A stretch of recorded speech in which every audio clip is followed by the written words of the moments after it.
네, 안녕하세요. 축구생각입니다. 축구 스모페 토토 23회차 EPL 8경기 분석 및 초안픽 공유하도록 하겠습니다. EPL 같은 경우에는 주중 경기가 있기 때문에 현재까지 본 경기력 그리고 순위 자체도 지금 또 주중 경기가 또 있기 때문에 또 내일 새벽에 또 경기가 있죠. 그래서 그 경기들이 지나고 나면 순위가 또 변동이 되는데 그 부분은 최종 픽에 반영을 하도록 하겠습니다. 그래서 주중 경기들을 본 경기도 있는데 못 본 경기들도 일부 있어서 그 부분들은 최종픽까지 보고 나서 반영을 하도록 하겠습니다. 지금 EPL 같은 경우도 분데스리가처럼 교체가 5명까지 늘어난 상황이고 일정이 또 컷 경기도 있고 그렇다 보니까 굉장히 빠듯한 상황이어서 조금 아무래도 로테이션을 어느 정도 돌릴 수 있는 강팀이 스쿼드가 더 두꺼운 그런 강팀이 유리해 보이고요. 약간 박싱데이처럼 그런 경기이기 때문에 이변도 많이 나올 수도 있을 것 같아요. 그래서 일단은 현재까지의 경기력 위주로만 참고했다라고 봐주시면 될 것 같고요. 현재 초안픽은 경기력 위주로만 간단하게 작성을 했습니다. 네 번째 경기입니다. 22 노리치 대 15위 브라이튼의 경기인데요. 노리치 같은 경우에 에버튼에게 1대0 패배, 브라이튼은 레스터와 0대0으로 비겼습니다. 브라이튼 같은 경우에는 알제트 그리고 웹스터 선수가 복귀 예정이고요. 노리치는 3연패를 하고 있고요. 브라이튼은 1승 1무 1패를 하고 있습니다. 이 최근 전적 같은 경우에는 다 재개 후에 기준으로 잡았습니다. 노리치 같은 경우에는 리그가 몇 경기 안 남은 상황에서 지금 현재 한 경기 한 경기가 좀 중요해 보이고요. 현재 이제 한 6경기 정도밖에 남지 않은 상황이어서 이 강등이 확정된 상황은 아니기 때문에 노리치에게도 희망은 있습니다. 그러나 푸키와 켄트웰, 부엔디아 등 주요 선수들을 교체로 조금 약간 로테이션을 돌리지 않았나라는 생각이 들 정도로 에버튼 상대로 조금 이런 주축 선수들을 선발해서 제외를 시켰던 부분들이 조금 아쉬웠고요. 세트피스와 역습의 한 방은 있지만 크루키퍼는 굉장히 또 좋은 키퍼죠. 그러나 이 키퍼 외에는 수비적으로 너무나도 불안한 모습이 많았고 특히나 중앙 공간 이런 중거리를 허용하고 이런 측면 공간과 세트피스에서 불안하고 측면 공간을 허용하면서 크로스 공격에도 조금 약한 제대로 볼 처리가 되지 않는 그런 모습들이 있습니다.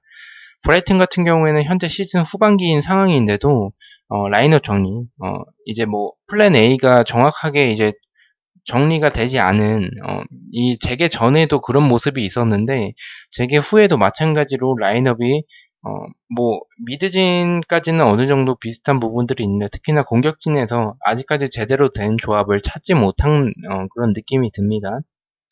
이번 경기에서는 무페이 그리고 코널리 선수가 선발로 나왔고요. 에런 무인 선수 그리고 굉장히 좋은 선수죠. 그리고 덩크 이 센터백 선수의 이 제공권은 굉장히 또 강력한 한 방이 있습니다.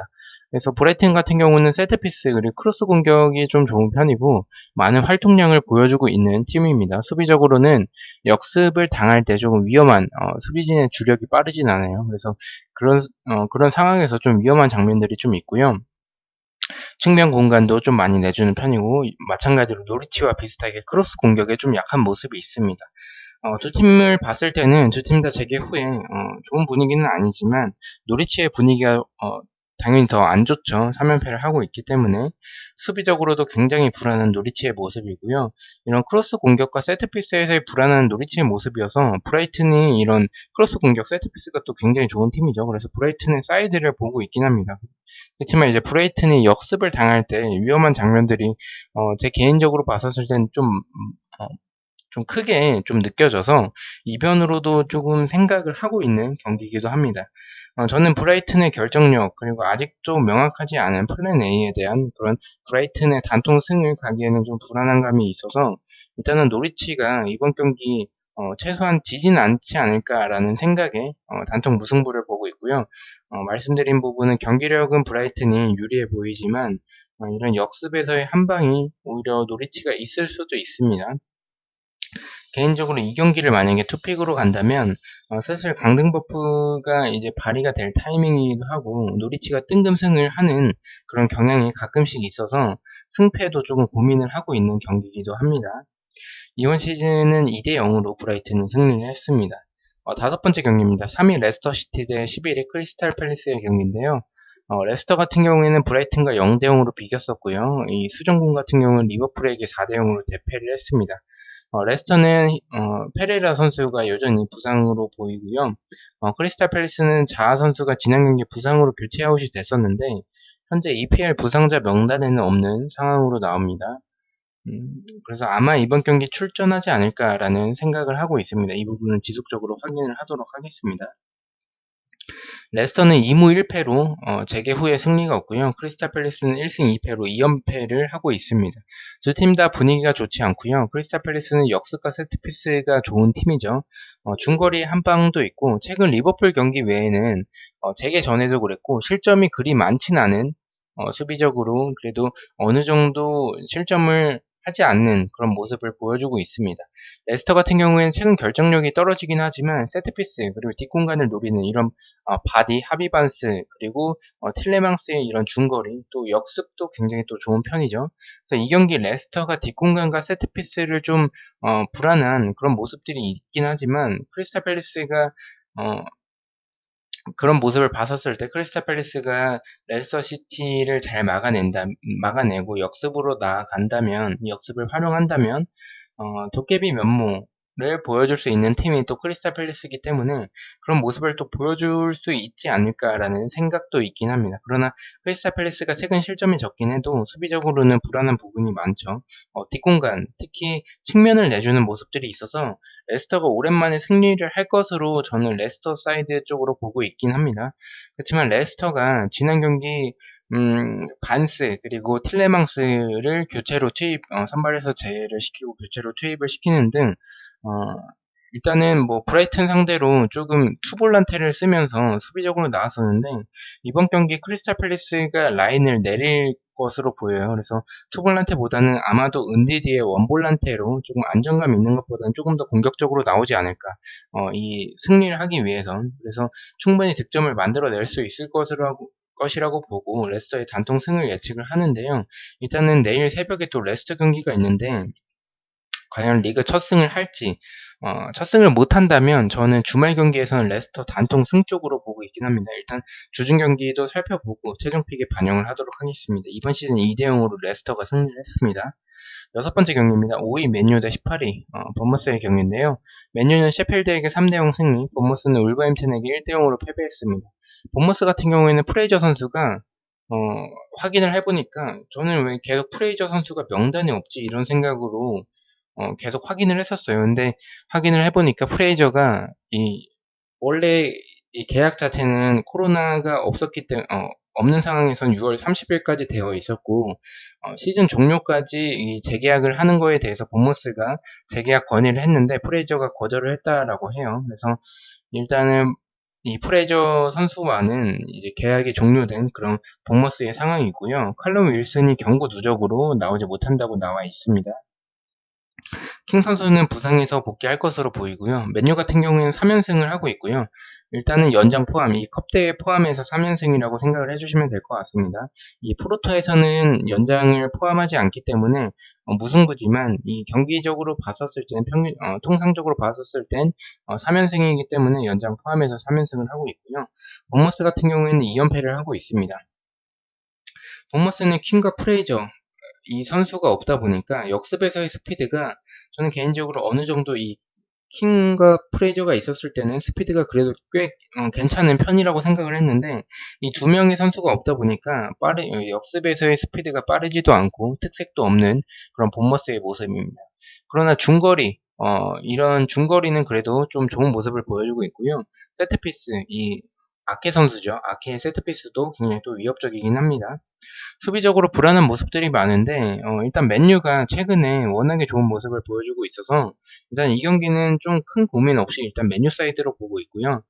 포그바와 페르난데스가 이제 공존의 가능성이 지난 경기에서 셰필드전에서 보였었고요.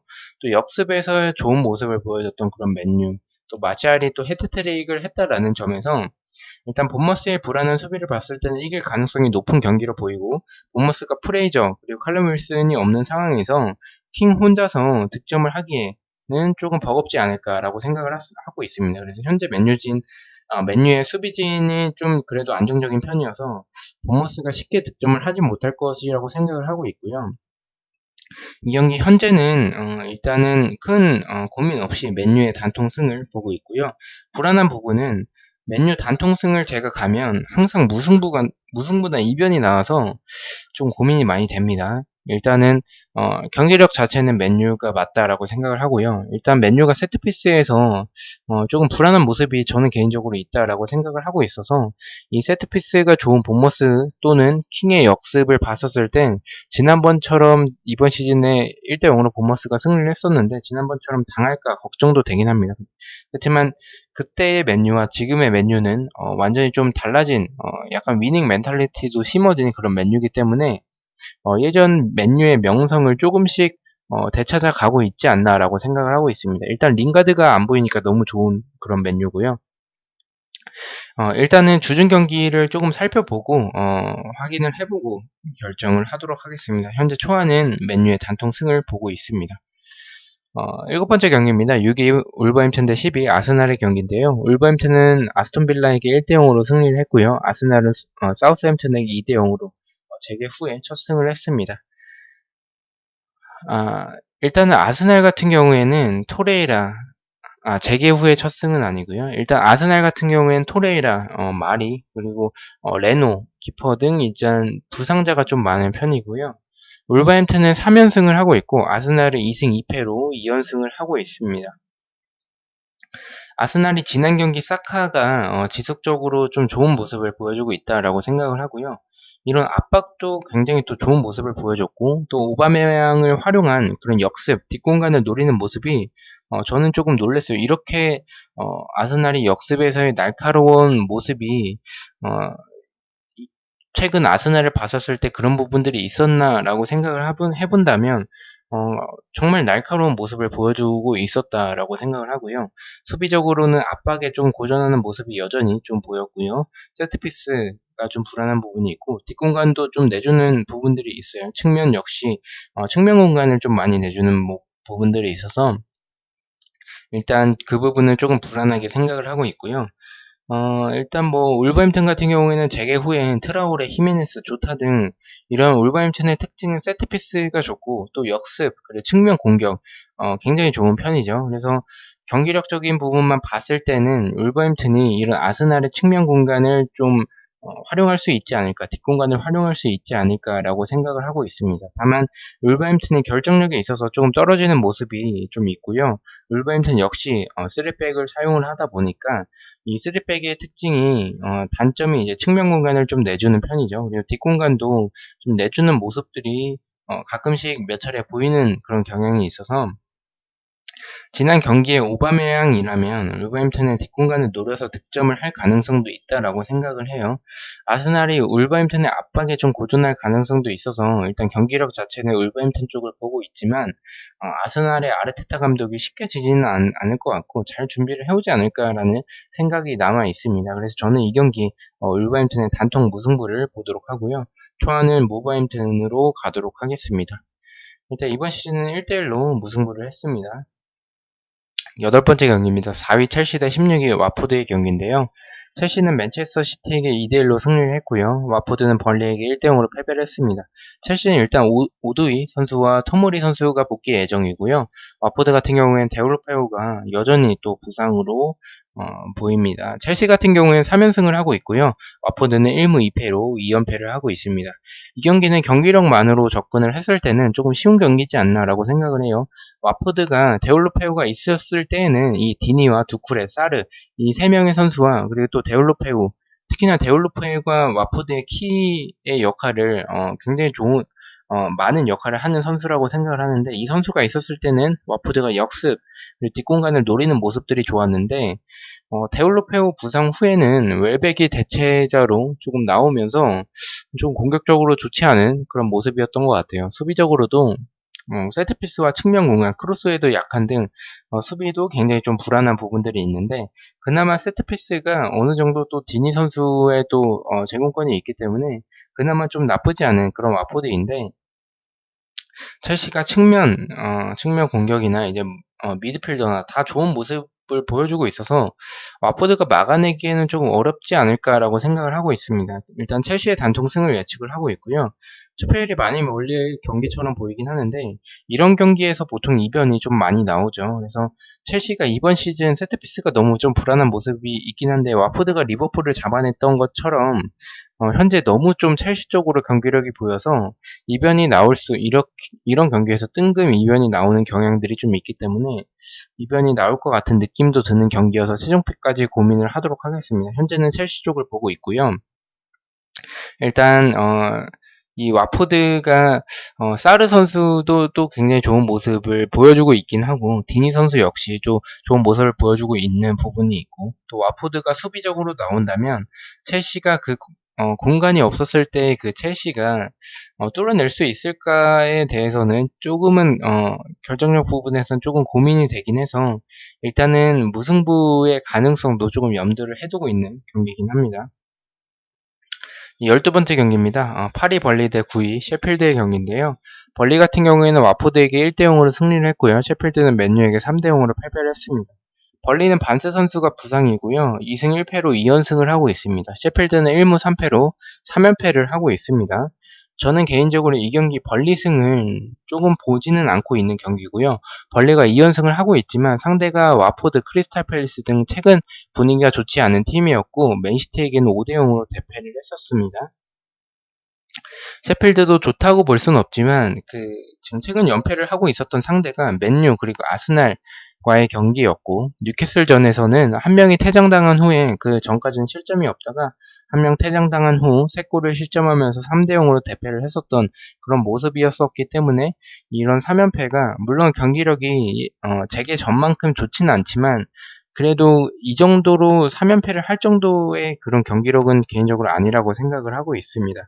근데 이번 시즌 돌풍을 일으켰던 셰필드가 수비가 불안한 벌리 상대로는 지진 않지 않을까라고 생각을 하고 있고요. 벌리는 세트피스 그리고 제공권 크로스가 좋은 팀인데 셰필드도 크로스 공격과 하프 스페이스에서의 그런 공간을 잘 활용하는 모습 그리고 이 팀 단위로 좀 센터백까지 공격에 가담하는 이런 활동량 그리고 세트피스가 또 좋은 팀이고 중거리 역시 또 좋은 모습을 보여주고 있습니다.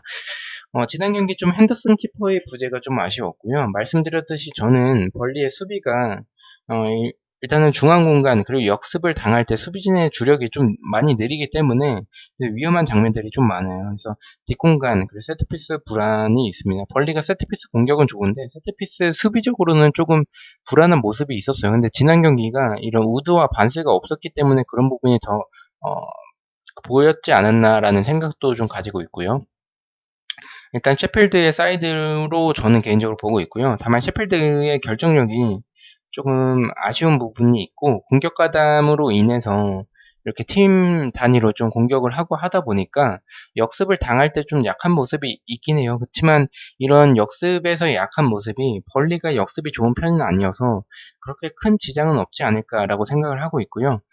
셰필드도 이런 세트피스 그리고 크로스에 약한 모습이 있긴 해서 벌리에게 실점할 확률도 있다라고 생각을 해서 저는 이 경기는 단통으로 패를 가지 않고 일단 무패로 가면 셰필드가 지지 않는다라고 생각을 하고 있기 때문에 저는 이런 불안한 벌리의 수비 상대로 셰필드가 최소한 지지는 않을 것 같다라는 생각에 무패 투픽으로 가도록 하겠습니다. 이번 시즌 3대0으로 셰필드가 승리를 했습니다. 13번째 경기입니다. 14위 뉴캐슬 대 17위 웨스트햄의 경기인데요. 뉴캐슬은 아스톤빌라와 1대1로 비겼었고요. 웨스트햄은 토트넘에게 2대0으로 패배를 했습니다. 웨스트햄 같은 경우에는 알레르 선수가 기존에 할러라고 불렀던 이 선수가 복귀를 할 예정이고요. 뉴캐슬은 1승 1무 1패를 하고 있고 웨스트햄은 2연패를 하고 있습니다. 이 경기는 웨스트햄이 수비적으로 측면 공간 그리고 크로스 공격이 좀 약하고 역습에 약한 모습 이런 부분을 봤었을 때는 뉴캐슬의 좌우 측면을 봤을 땐 막시맹 그리고 알미론을 활용한 역습 그리고 측면 공격이 좀 괜찮은 편이죠. 그래서 이런 부분 봤었을 때는 웨스트햄이 무너질 가능성이 좀 높다라고 생각을 해서 일단 뉴캐슬 쪽을 보고 있긴 한데 이 경기는 개인적으로 투픽 쪽으로 조금 생각을 하고 있습니다. 그렇게 생각하는 이유는 경기력적으로는 뉴캐슬이 좋아 보이지만 뉴캐슬이 세트피스에서의 불안한 모습이 또 있고 그리고 강팀 상대로 라인을 좀 내리고 이제 역습을 좀 노리고 세트피스를 노리는 이런 모습을 보여주고 있는데 이런 비등하거나 약팀 상대로 의외로 좀 라인을 올리기 때문에 뉴캐슬이 경기를 주도하기 때문에 이렇게 올렸을 때에는 수비진의 주력이 좀 많이 느린 편이어서 뒷공간을 좀 내주고 실점을 하는 모습이 있습니다. 그런 부분 봤었을 때는 웨스트햄의 새로운 에이스인 이 보엔 선수, 이 선수가 왼발잡이인데 굉장히 또 헐시티에서 좋은 모습을 보여주고 이적을 해온 선수인데 굉장히 좋은 모습을 보여주고 있다라고 생각을 해요. 그리고 파비안스키 키퍼, 또 란시니, 그리고 안토니오 선수의 힘, 또 오그본나 선수가 부상에서 복귀를 했기 때문에 주중 경기부터 출전을 하지 않을까라고 생각을 하고요. 일단 복귀하는 알레르 이런 모습을 봤었을 땐 역습과 세트피스가 의외로 나쁘지 않은 웨스트햄이기 때문에 뭔가 이변을 만들어낼 수 있는 경기가 이 경기도 포함이 되지 않을까라는 생각에 저는 이 경기 일단 승패 투픽으로 추천을 드리도록 하겠습니다. 이번 시즌 3대2로 뉴캐슬이 승리를 했습니다. 마지막 경기입니다. 13위 사우스햄튼 대 2위 맨시티의 경기인데요. 사우스햄튼은 아스날에게 2대0으로 패배, 맨시티는 첼시에게 2대0으로 패배를 했습니다. 맨시티는 페르난지뉴 선수가 퇴장을 당했었는데 주말 경기에서 복귀를 할 것으로 보이고요. 아게로 선수는 부상으로 나오네요. 사우스햄튼은 2승 1패로 원정에서는 2연승을 하고 있는 그런 모습을 보여주고 있지만 일단은 홈경기고요. 맨시티 같은 경우에는 3승 1패로 첼시전에 직전 경기 패배 외에는 승리를 하고 있었습니다. 사우스햄튼은 이런 압박, 그리고 역습, 그리고 중거리, 그리고 레드먼드, 오바페미, 뭐 잉스, 그리고 셰인롱 이런 선수들의 공격진의 능력이 또 굉장히 좋은 팀이 사우스햄튼이지 않을까라고 생각을 하고 있고요. 일단 아스날전에서도 여러 찬스를 만들어내긴 했지만 수비적으로 측면 공간을 좀 많이 내주는 편이고 뒷공간을 엄청나게 그 아스날한테 두드려 맞았어요. 그래서 뒷공간을 굉장히 좀 불안하고 수비적으로 불안한 모습이 많은 사우스햄튼이라고 보시면 될 것 같고요. 이런 공간들을 내준다면 맨시티에게 대량 실점으로 이어져서 대패를 하지 않을까라고 생각을 하고 있는데 일단 맨시티와의 경기에서 아마 아스날과의 경기처럼 이렇게 전방에서부터의 강한 압박을 하진 않을 것으로 보이고 중원 지역에 들어왔을 때 조금 라인을 내리고 중원 지역에 들어왔을 때 그때부터 압박을 하지 않을까 라인을 그렇게 많이 올리진 않지 않을까라는 생각을 하고 있습니다. 경기력은 당연히 맨체스터 시티지만 맨시티 역시 수비적으로 맨디 선수의 이런 수비도 불안하고 뒷공간도 조금 불안한 모습들이 몇 차례 지난 경기 나왔었죠. 그래서 사우스햄튼의 역습에 좀 고전할 수도 있는 가능성이 있지 않을까라고 생각을 하고 있는 경기고요. 맨시티는 동기부여도 사실상 크게 없는 일단 우승이 리버풀이 확정이 됐기 때문에 사실 맨시티는 이런 동기부여적 측면에서는 크게 없지 않을까라고 생각을 하고 있고요. 투표율이 너무 좀 맨체스터 시티 쪽으로 몰린다면 말씀드렸던 그 맨시티의 뒷공간 때문에 이변의 가능성도 좀 고려해 봐야 할 경기지 않나라고 생각을 하고 있습니다. 현재까지는 아스날 경기에서 그 사우스햄튼의 수비의 모습이 개인적으로 너무 충격을 받았어서 일단 현재는 사우스햄튼의 단통 패를 예측을 하도록 하겠습니다. 오늘 있었던 주중 경기에서 사우스햄튼이 이제 와포드 상대로 승리를 했는데 아직 그 경기를 보지 못한 상태여서 그 경기까지 보고 나서 최종 픽의 이변 여부를 결정을 하도록 하겠습니다. 이번 시즌 2대1로 맨체스터 시티가 승리를 했습니다.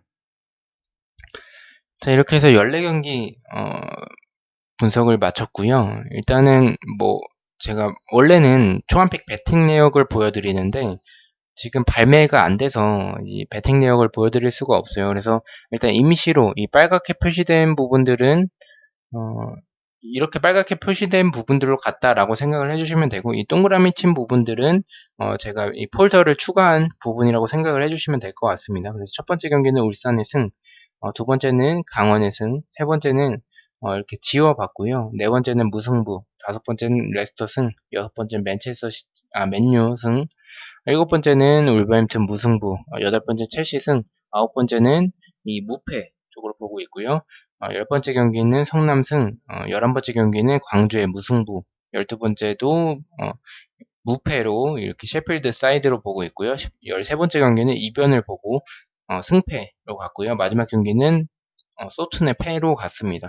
자, 일단은 경기력 위주로만 조금 참고를 했고 이런 배당과 투표율 이런 부분 그리고 주중 경기를 아직 참고하지 않았기 때문에 최종 픽에 조금 바뀌는 부분들이 많을 것 같습니다. 그래서 현재까지는 경기력만 참고를 했기 때문에 조금 정배 위주에 가까운 그런 모습이 있는데, 일단은 경기들을 살펴보면서 그리고 배당과 투표율을 보면서 최대한 이변을 찾아내는 데에 집중을 하도록 하겠습니다. 시청해주셔서 너무나도 감사드리고 구독과 좋아요 너무나도 감사합니다. 감사합니다.